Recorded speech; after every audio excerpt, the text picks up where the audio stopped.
আসসালামু আলাইকুম, স্বাগতম জানাচ্ছি বিবিসি নিউজ আন্তর্জাতিক সংবাদে। শুরুতেই সংবাদ শিরোনাম, এরপর বিস্তারিত। কেন ক্ষেপণাস্ত্র কর্মসূচি ইরানের একমাত্র ভরসা? ট্রাম্পকে নিজের চেয়ার বাঁচানোই মনোযোগ দিতে বলছেন সহকারীরা। তারেক রহমানকে আগে অর্থনীতি পুনরুজ্জীবিত করতে হবে। নাইজেরিয়ায় সন্ত্রাসী হামলায় এক রাতে নিহত ৫০। দর্শক, এতক্ষণ শুনছিলেন সংবাদ শিরোনাম। এখন বিস্তারিত।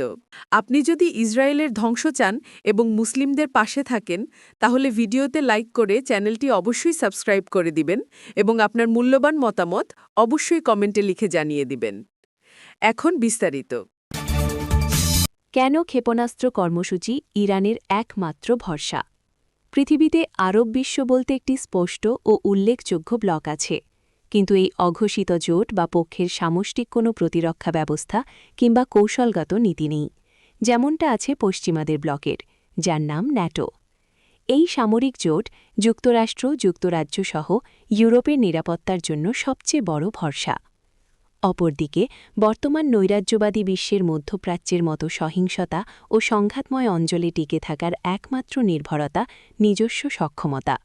সেই ভাবনা ও দূরদর্শিতা থেকে ইরান তার নিজ যোগ্যতায় ইসলামী প্রজাতন্ত্রকে সুরক্ষিত করেছে, গড়ে তুলেছে শক্তিশালী ও বিধ্বংসী ক্ষেপণাস্ত্রের বিশাল ভাণ্ডার। এই কর্মসূচি তাদের টিকে থাকার হাতিয়ার হলেও এখানে নজর পড়েছে ইসরায়েল ও পশ্চিমাদের। তারা এই কর্মসূচি থেকে বের হওয়ার জন্য ইরানকে বাধ্য করতে একের পর এক হুমকি দিয়ে আসছে, আবার কূটনৈতিকভাবে সমাধানের জন্য দফায় দফায় বসছে আলোচনায়। যেখানে রাষ্ট্রগুলোকে তাদের প্রতিরক্ষা ও জাতীয় নিরাপত্তার জন্য নিজস্ব সক্ষমতার উপর নির্ভর করতে হয়, সেখানে ইরান কোনোভাবেই তার প্রতিরক্ষা মিসাইল বা ক্ষেপণাস্ত্র কর্মসূচি পরিত্যাগ করতে পারে না।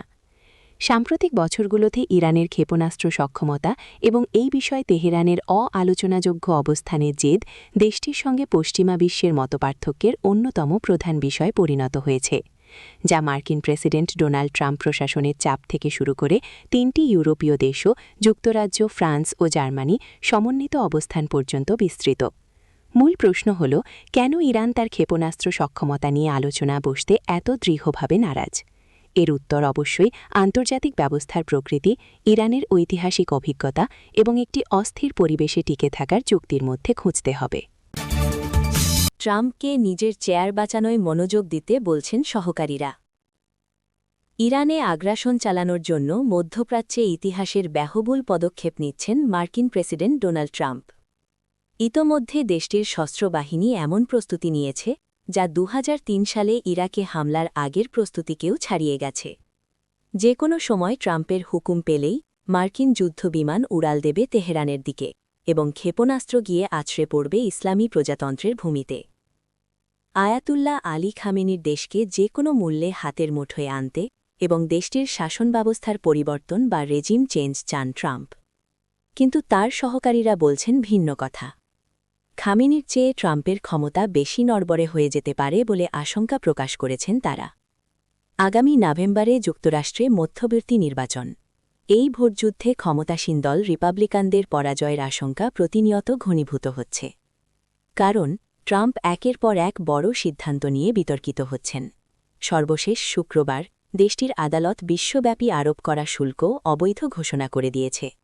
এছাড়া দ্রব্যমূল্য নিয়ন্ত্রণ করতে না পারা এবং মার্কিনীদের জীবনযাত্রার মানের ক্রমাবনতি রিপাবলিকানদের জনপ্রিয়তা কমিয়ে দিচ্ছে। আর আসন্ন নির্বাচনে সত্যিই যদি ট্রাম্পের দল হেরে যায়, তাহলে মুকুটহীন রাজায় পরিণত হবেন তিনি। এমনকি তাকে অভিশংসনও করা হতে পারে বলে ট্রাম্প নিজেই বারবার প্রকাশ্যে বলছেন। এসব কারণেই ট্রাম্পকে ইরানে হামলার চিন্তা বাদ দিয়ে নিজের চেয়ার বাঁচানোর দিকে মনোযোগ দেওয়ার আহ্বান জানিয়েছেন তার সহকারীরা।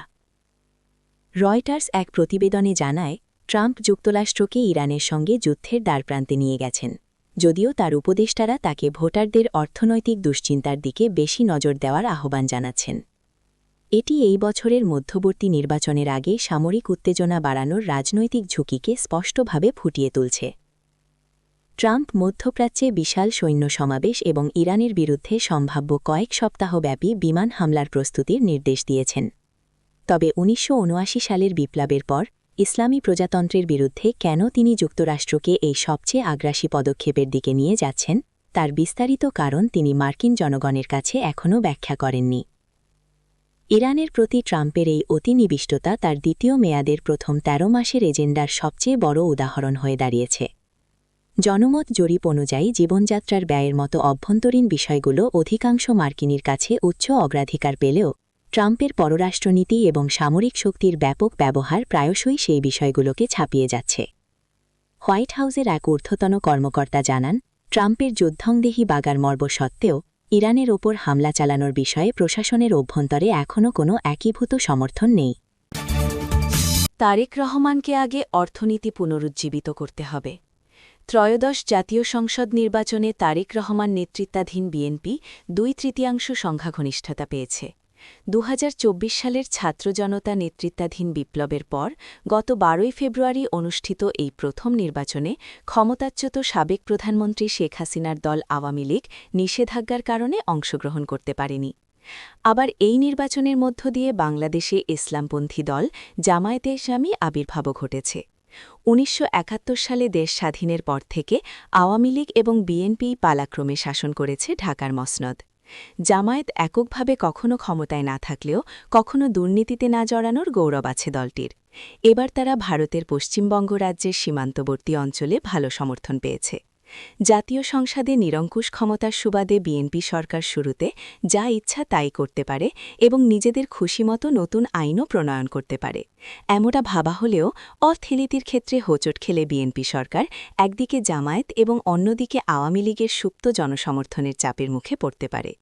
লক্ষণীয় বিষয় হল, কর্মসংস্থান ও দুর্নীতি নিয়ে তরুণ প্রজন্মের অসন্তোষ সহজে মিটে যাওয়ার সম্ভাবনা কম। প্রধানমন্ত্রী হিসেবে সদ্য শপথ নেওয়া তারেক রহমানকে রাজনৈতিক স্থিতিশীলতা বজায় রাখতে কঠোর পরিশ্রম করতে হবে।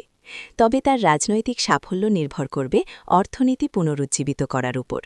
বিএনপি ২০৩৪ সালের মধ্যে জিডিপির আকার $৪৬০ বিলিয়ন থেকে বাড়িয়ে $১ ট্রিলিয়ন নেওয়ার অর্থাৎ অর্থনীতি দ্বিগুণ করার প্রতিশ্রুতি দিয়েছে। এই লক্ষ্য অর্জনে প্রায় ৯% বার্ষিক প্রবৃদ্ধি প্রয়োজন, যা বর্তমানে ৪% প্রবৃদ্ধির দেশে একটি বিশাল চ্যালেঞ্জ। দলটি শিক্ষা খাতে বরাদ্দ জিডিপির ২% থেকে বাড়িয়ে ৬% এবং স্বাস্থ্য খাতে ০.৭৫% থেকে বাড়িয়ে ৫% করার প্রতিশ্রুতি দিয়েছে। কিন্তু এই ধরনের উচ্চাভিলাষী লক্ষ্য পূরণে প্রয়োজনীয় সরকারি রাজস্ব বাড়ানোর কোনো বিশ্বাসযোগ্য পরিকল্পনা এখনও নেই। প্রবৃদ্ধির হার দ্বিগুণের বেশি করতে হলে বেসরকারি বিনিয়োগ জিডিপির ৩০% থেকে বাড়িয়ে ৩৫% করতে হবে। এদিকে গত ১.৫ বছর ধরে উচ্চ সুদহার অর্থনীতিবিদ ও ব্যবসায়ী মহলে তীব্র সমালোচনার জন্ম দিয়েছে। অনেকেই মনে করছেন শুধু মুদ্রানীতিই নয়, বরং বণ্টন ব্যবস্থার কাঠামোগত সমস্যাই উচ্চ খাদ্যমূল্যের প্রধান কারণ। এটিই তারেক রহমান সরকারের সবচেয়ে বড় চ্যালেঞ্জ। নাইজেরিয়ায় সন্ত্রাসী হামলায় এক রাতে নিহত ৫০।